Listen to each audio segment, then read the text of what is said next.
अस्सलामुअलैकुम स्टूडेंट्स, बेटा कैसे हैं आप सब।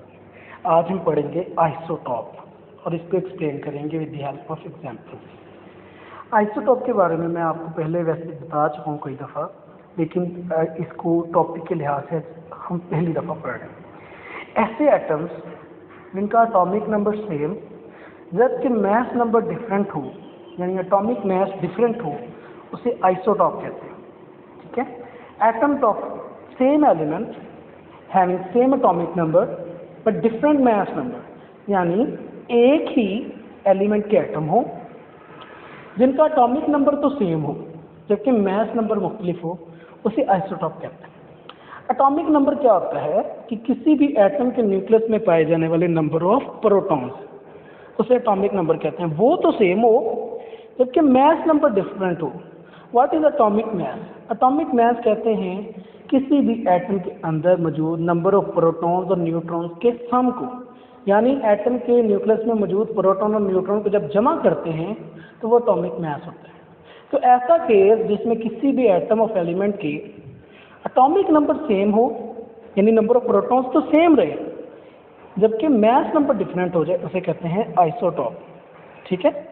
तो हम इसको एग्जाम्पल की मदद से देखते हैं। मिसाल के तौर पर हाइड्रोजन जो है उसके 3 आइसोटॉप हैं। अब तीनों का एटॉमिक नंबर सेम है। Atomic number number of protons present in the nucleus of an atom, तीनों के प्रेजेंट ऑफ नंबर जो नंबर ऑफ प्रोटॉन्स है वो एक है जबकि नंबर ऑफ न्यूट्रॉन चेंज है। मिसाल के तौर पर अगर आप देखें, इसके 3 आइसोटॉप हैं, प्रोटियम, ड्यूट्रियम और ट्रीटियम। प्रोटियम के अंदर नंबर ऑफ प्रोटॉन्स जो हैं वो 1 है, न्यूट्रॉन 0 है, तो इसका एटॉमिक नंबर तो 1 होगा जबकि इसका जो मैस नंबर है वो 1 है। 1 क्यों है? क्योंकि नंबर ऑफ न्यूट्रॉन 0 है, 1 प्रोटॉन प्लस 0 तो वो 1 ही रहेगा। जबकि जो ड्यूट्रियम है उसमें नंबर ऑफ न्यूट्रॉन 1 है, तो उसका एटॉमिक मैस 2 हो जाएगा। 1 प्लस 1, 1 प्रोटॉन है 1 न्यूट्रॉन, तो वो उसका एटॉमिक मैस सम का 2 हो जाएगा। जबकि नंबर ऑफ प्रोटॉन देखें अगर, तो उसके अंदर नंबर ऑफ जो एटॉमिक नंबर उसका 1 ही है, यानी नंबर ऑफ प्रोटॉन 1 है तो एटॉमिक नंबर उसका 1 है, जबकि मैस नंबर उसका 2 है क्योंकि उसके अंदर न्यूट्रॉन की तादाद 1 है। ट्रीटियम में भी इसी तरह, उसमें नंबर ऑफ न्यूट्रॉन 2 है, प्रोटॉन 1 है, तो उसका टोटल हो जाएगा 3, उसका एटॉमिक मैस 3 है, जबकि नंबर ऑफ प्रोटॉन यानी एटॉमिक नंबर वो सेम है। यानी ये देखें, इसका भी 1 है, इसका भी 1, इसका भी 1। तो ऐसा केस जिसमें एटम ऑफ सेम एलिमेंट जिनका एटॉमिक नंबर सेम हो जबकि मैस नंबर डिफरेंट हो, उसे आइसोटॉप्स कहते हैं। आइसोटॉप ऑफ कार्बन, 3 आइसोटॉप हैं कार्बन के भी, C12, C13 और C14। C12 6 number of proton 6 neutron, इसी तरह C13 प्रोटॉन तो 6 रहेंगे, उसमें न्यूट्रॉन्स की तादाद 6 से बढ़ के 7 हो जाती है, इसलिए 6 + 7 इज 13 इज इक्वल टू 13। तो नंबर ऑफ प्रोटॉन तो 6 हैं जबकि उसका एटॉमिक नंबर 6 है, जबकि मैस नंबर उसका 13 है। इसी तरह C14 जो है उसमें 6 प्रोटॉन और 8 न्यूट्रॉन, क्योंकि प्रोटॉन की तादाद चेंज नहीं होगी। ठीक है। तो सबसे ज़्यादा इसमें जो नेचर में पाया जाता है वह है C12, 98.9% पाया जाता है। ठीक है।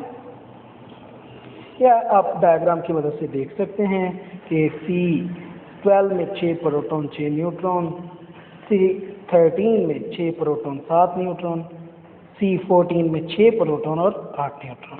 इसी तरह यूरेनियम के भी 3 आइसोटॉप हैं, 234, 235, 236, जबकि उसका एटॉमिक नंबर तीनों में सेम है। देखें 92, 92, 92, यानी इसके अंदर उसके जो नंबर ऑफ न्यूट्रॉन उन कम थे, इसमें एक और बढ़ गया, इसमें एक और बढ़ गया।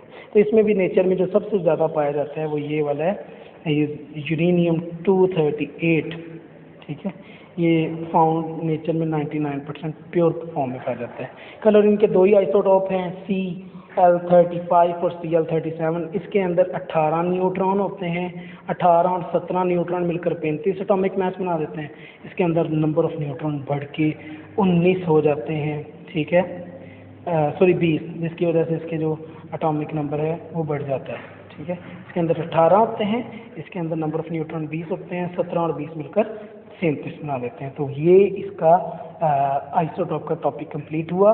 फॉर एग्जांपल हमने की हाइड्रोजन की, कार्बन की, क्लोरीन की और यूरेनियम की, जिसमें हम सब में ये देखा कि जो एटॉमिक नंबर है वो चेंज है, जबकि मास नंबर जो है वो चेंज होता जा रहा है।